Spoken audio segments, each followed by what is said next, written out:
हर हर महादेव संगौरा पार्वती। अध्याय 110 रुद्र संहिता पार्वती खंड का अंतिम अध्याय है। शुरू करते हैं। शिव पार्वती तथा उनकी बारात की विदाई, भगवान शिव का समस्त देवताओं को विदा करके कैलाश पर रहना और पार्वती खंड के श्रवण की महिमा।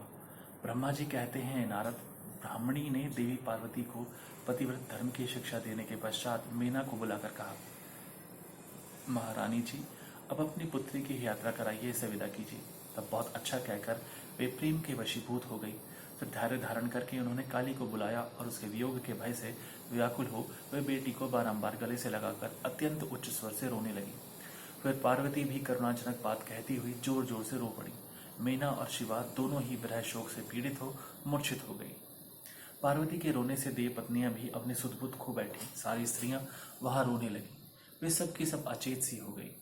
उस यात्रा के समय परम प्रभु साक्षात योगीश्वर शिव भी रो पड़े। फिर दूसरा कौन चुप रह सकता था। इसी समय अपने समस्त पुत्रों, मंत्रियों और उत्तम ब्राह्मणों के साथ हिमालय शीघ्र वहां आ पहुंचे और मोहवश अपनी बच्ची को हृदय से लगाकर रोने लगे। बेटी, तुम मुझे छोड़कर कहाँ चली जा रही हो? ऐसा कहकर सारे जगत को सूना मानते हुए वे बारंबार विलाप करने लगे। तब ज्ञानियों में श्रेष्ठ पुरोहित ने अन्य ब्राह्मणों के सहयोग से कृपापूर्वक आध्यात्म विद्या का उपदेश देते हुए सबको सुखद रीति से समझाया। पार्वती ने भक्तिभाव से माता पिता तथा गुरु को प्रणाम किया। वे महामाया होकर भी लोकाचारवश बार बार रो उठती थी। पार्वती के रोने से ही सब स्त्रियां रोने लगती थी। माता मीना तो बहुत रोई, भौजाइयां भी रोने लगी। यही दशा भाइयों की भी थी। शिवा की माँ, भाभियां तथा अन्य युवतियां बार बार रोदन करने लगी। भाई और पिता भी प्रेम और सौहार्दवश रोए बिना न रह सके। उस समय ब्राह्मणों ने मिलकर सबको आदरपूर्वक समझाया और यह सूचित किया कि यात्रा के लिए यही सबसे उत्तम तथा सुखद लग्न है। तब हिमालय और मीना ने विवेक पूर्वक धैर्य धारण करके शिवा के बैठने के लिए पालकी मंगवाई। ब्राह्मणों की पत्नियों ने शिवा को उस पर चढ़ाया और सबने मिलकर आशीर्वाद दिया। पिता, माता और ब्राह्मणों ने भी अपनी शुभकामना प्रकट की।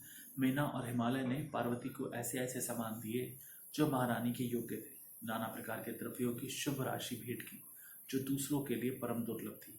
शिवा ने समस्त गुरुजनों को, माता पिता को, पुरोहित और ब्राह्मणों को तथा भौजाइयों और दूसरी स्त्रियों को प्रणाम करके यात्रा की। पुत्रों सहित बुद्धिमान हिमाचल भी स्नेह के वशीभूत हो पीछे पीछे गए और उस स्थान पर पहुंचे जहाँ देवताओं सहित भगवान शिव प्रसन्नता पूर्वक प्रतीक्षा कर रहे थे। वहाँ सब लोग बड़े प्रेम और आनंद से परस्पर मिले। उन सब ने भगवान को प्रणाम किया और उनकी प्रशंसा करते हुए वे पुरी को लौट गए। तदनंतर कैलाश पहुंचकर भगवान शिव ने पार्वती से कहा, देवेश्वरी, तुम सदा से ही मेरी प्राण प्रिया हो। तुम्हें लीला पूर्वक इस बात की याद दिला रहा। तुम्हें पूर्वजन्म की बातों का स्मरण है, अतः मेरे और अपने नित्य संबंध का यदि तुम्हें स्मरण हो तो बताओ। अपने प्राणनाथ महेश्वर की यह बात सुनकर शंकर की नित्य प्रिया पार्वती मुस्कुराती हुई बोली, प्राणेश्वर, मुझे सब बातों का स्मरण है, किंतु इस समय आप चुप रहिए और इस अवसर के अनुरूप जो कार्य हो उसी को शीघ्र पूर्ण कीजिए। ब्रह्मा जी कहते हैं, नारद, प्रिया पार्वती के सैकड़ों सुधा धाराओं के समान मधुर वचन को सुनकर लोकाचार परायण भगवान विश्वनाथ बड़े प्रसन्न हुए। उन्होंने बहुत सी सामग्रियां एकत्र करके नारायण आदि देवताओं को भांति भांति की मनोहर भोज्य वस्तुएं खिलाई। इसी तरह अपने विवाह में पधारे हुए दूसरे लोगों को भी भगवान शंकर ने प्रेम पूर्वक सुमधुर रस से युक्त नाना प्रकार का अन्न भोजन कराया। भोजन करने के पश्चात उन सब देवताओं ने नाना रत्नों से विभूषित हो अपनी स्त्रियों और सेवक गणों के साथ आकर प्रभु चंद्रशेखर को प्रणाम किया। प्रिय वचनों द्वारा प्रसन्नता पूर्वक उनकी स्तुति एवं परिक्रमा करके शिव विवाह की प्रशंसा करते हुए वे सब लोग अपने अपने धाम को चले गए। मुने, साक्षात भगवान शिव ने लोकाचारवश भगवान विष्णु को मुझको भी प्रणाम किया।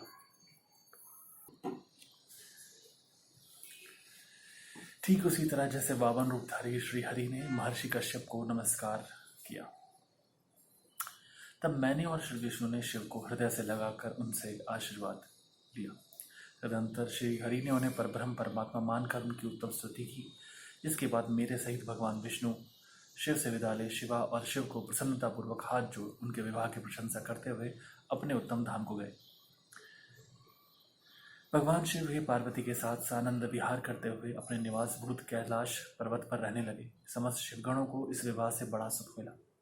वे अत्यंत भक्तिपूर्वक शिवा और शिव की आराधना करने लगे। तात इस प्रकार मैंने परम मंगल में शिव विवाह का वर्णन किया। यह शोकनाशक, आनंददायक तथा धन और आयु की वृद्धि करने वाला होता है। जो पुरुष भगवान शिव और शिवा में मन लगाकर पवित्र हो प्रतिदिन इस प्रसंग को सुनता अथवा नियम पूर्वक दूसरों को सुनाता है, वह शिवलोक प्राप्त कर लेता है। यह अद्भुत आख्यान कहा गया जो मंगल का आवास स्थान है। यह संपूर्ण विघ्नों को शांत करके समस्त रोगों का नाश करने वाला है। इसके द्वारा स्वर्ग, यश, आयु तथा पुत्र और पौत्रों की प्राप्ति होती है। यह संपूर्ण कामनाओं को पूर्ण करता, इस लोक में भोग देता और परलोक में मोक्ष प्रदान करता है। इस शुभ प्रसंग को सुनने से अपमृत्यु का शमन होता है और परम शांति की प्राप्ति होती है। यह समस्त दुस्वप्नों का नाशक तथा बुद्धि एवं विवेक आदि का साधक है।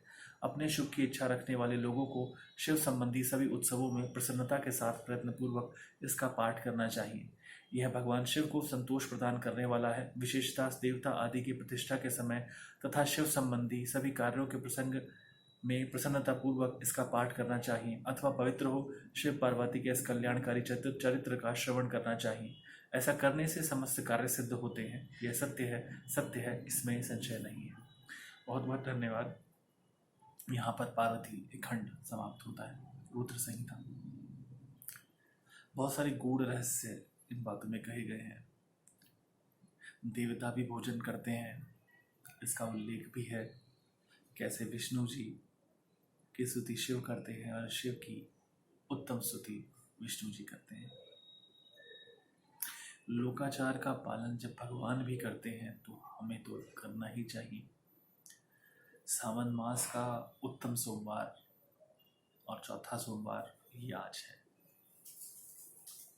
आशा करता हूँ कि इस शिव पुराण के पाठ से जो पुण्य है वह हम सभी को प्राप्त हो रहा हूँ और माता पार्वती और पिता परमेश्वर शिव की हम सबको कृपा प्राप्त हो। इसी के साथ अपनी वाणी को विराम देता हूँ। हर हर महादेव शंकर पार्वती। धन्यवाद।